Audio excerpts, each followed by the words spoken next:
Selamat pagi Pak Hansen dan teman-teman. Pada kesempatan kali ini saya dan Derek akan mempresentasikan putusan nomor 20 PDTG 2020 PNBNA. Next ya. Nanti di sini table table of content-nya dulu. Nah, nanti di sini isinya ada facts, procedural posture, framing issue, argument advance, analysis, holding decision, sama yang terakhir lesson learn-nya.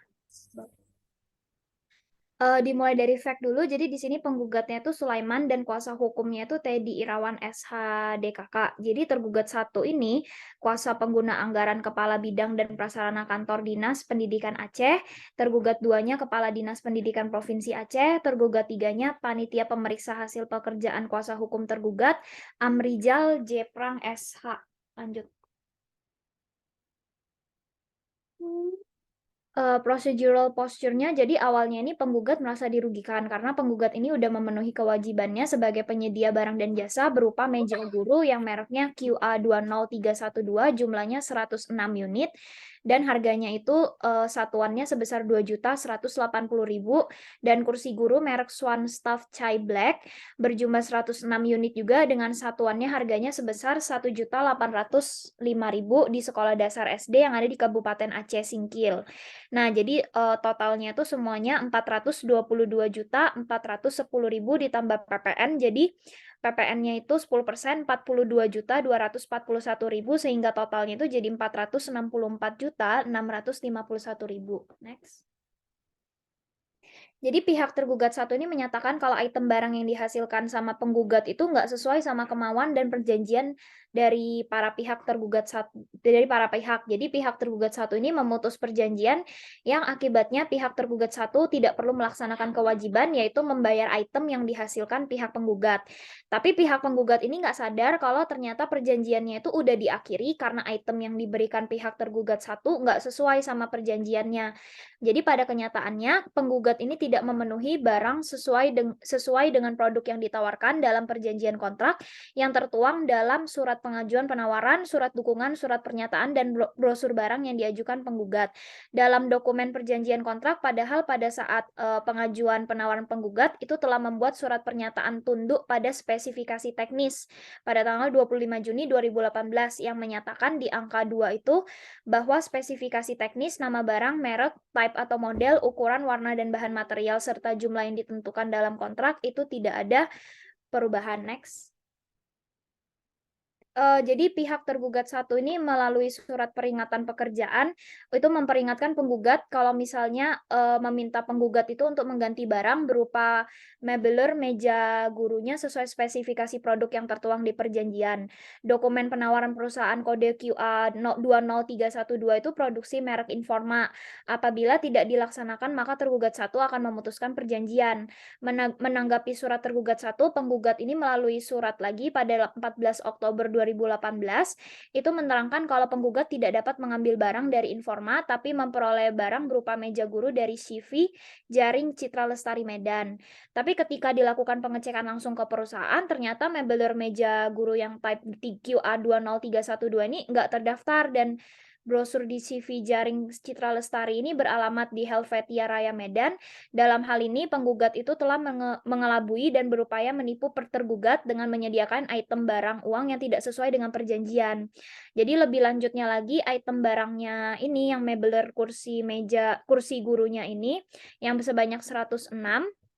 Nah, akhirnya berdasarkan surat dari pihak Informa Banda Aceh yang ditujukan kepada tergugat satu menerangkan kalau dukungan terhadap CV Jambo Muda Kreatif sesuai surat 21 Juni 2018 nggak ada histori transaksi di store Aceh ataupun distributor untuk barang yang kursi guru yang tadi sebanyak 106.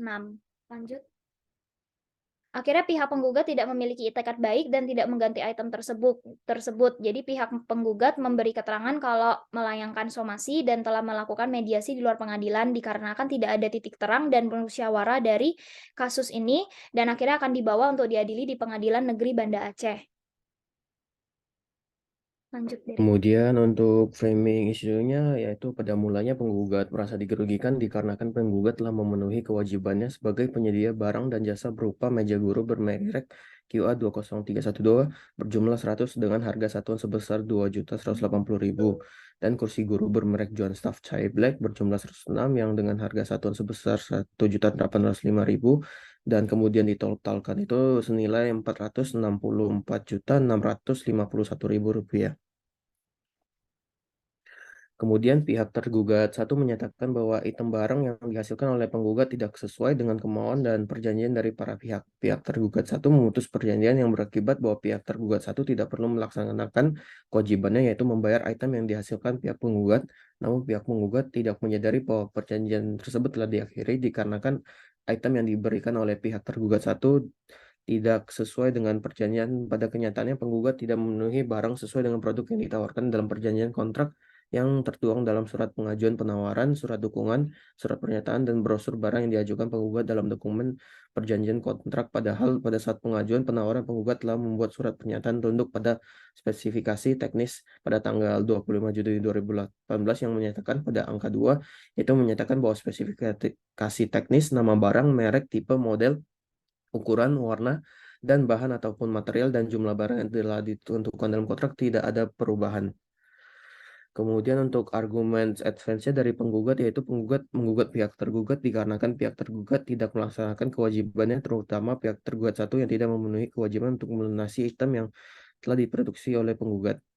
Menurut keterangan penggugat, pihak tergugat dua selaku atasan pihak tergugat satu hanya diam saja dan pihak tergugat tiga juga hanya tinggal diam saja.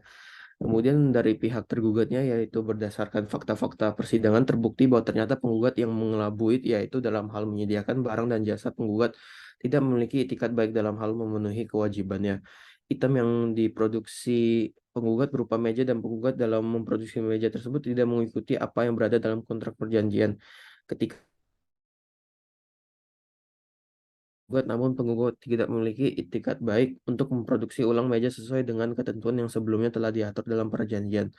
Namun dikarenakan tidak ada itikat baik dari penggugat, maka tergugat satu mengakhiri perjanjian tersebut sehingga kewajiban kedua belah pihak tidak perlu dipenuhi termasuk kewajiban pihak tergugat satu untuk melunasi.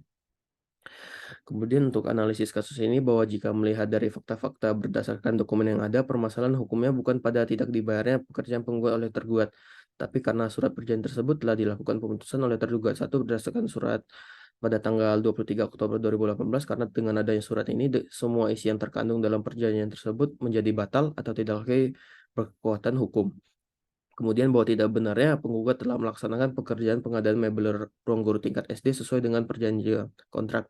Karena pada kenyataannya penggugat tidak memenuhi barang sesuai dengan produk yang ditawarkan dalam perjanjian kontrak yang tertuang dalam surat pengajuan penawaran, surat dukungan, surat pernyataan, dan brosur barang yang diajukan penggugat dalam dokumen perjanjian kontrak.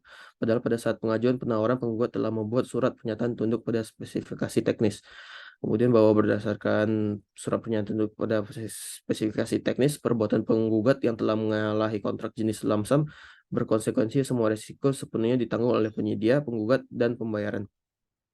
Setelah majelis hakim mencermati dengan seksama keterangan dari kedua belah pihak dan bukti-bukti yang terkait dengan eksekusi para tergugat tersebut, diketahui bahwa penyelesaian perselisihan secara musyawarah antara para pihak yang bersengketa yaitu penggugat dan para tergugat telah dilaksanakan di luar pengadilan, akan tetapi tidak memperoleh titik temu sehingga kemudian penggugat mengajukan gugatan ke Pengadilan Negeri Banda Aceh.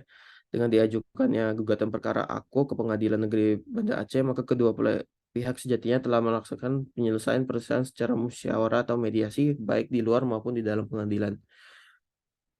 Kemudian untuk holding and decision-nya, majelis hakim berpendapat dan berkesimpulan gugatan perkara AKO yang diajukan penggugat ke Pengadilan Negeri Banda Aceh sudah tepat atau dengan kata lain Pengadilan Negeri Banda Aceh yang berwenang memeriksa dan memutus perkara AKO dalam pokok perkara, menolak gugatan penggugat untuk seluruhnya, menghukum penggugat untuk membayar biaya perkara yang hingga kini ditaksir sejumlah Rp1.816.000 dan demikian diputuskan dalam sidang permusyawaratan Majelis Hakim Pengadilan Negeri Banda Aceh pada hari Senin tanggal 13 September 2020 oleh Cahyono sebagai Hakim Ketua, Mujakir dan Muhammad Nujuli masing-masing sebagai Hakim Anggota yang ditunjuk berdasarkan surat penetapan Ketua Pengadilan Negeri Banda Aceh dengan nomor dan tanggal pada 24 Juni 2020. Putusan tersebut pada hari Kamis tanggal 17 September 2020 diucapkan dalam persidangan terbuka untuk umum oleh Hakim Ketua dengan didampingi oleh para hakim anggota tersebut, dibantu T. Basumi sebagai panitera pengganti, serta dihadiri kuasa penggugat dan kuasa para tergugat hakim anggota.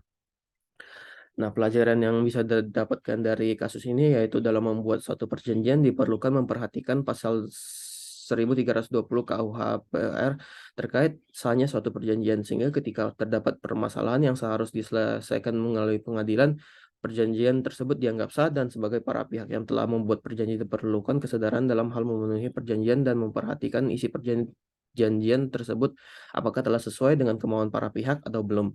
Kemudian juga dalam suatu perjanjian terkait penyelesaian masalah sangatlah penting, sehingga dalam membuat suatu perjanjian ada baiknya mengatur bagaimana penyelesaian jika ada permasalahan terkait perjanjian, dan perlu juga diatur jangka waktu perjanjian beserta sanksi jika salah satu pihak ingkar janji. Dikarenakan jangka waktu perjanjian akan menjadi poin penting sampai kapan para pihak harus melaksanakan kewajiban mereka, dan sanksi adalah hal yang penting agar tidak ada pihak yang merasa dirugikan. Selain itu, hak dan kewajiban para pihak juga merupakan hal yang wajib diatur dalam suatu perjanjian agar para pihak menyadari kewajiban dan hak dari masing-masing pihak. Sekian dari kami, terima kasih.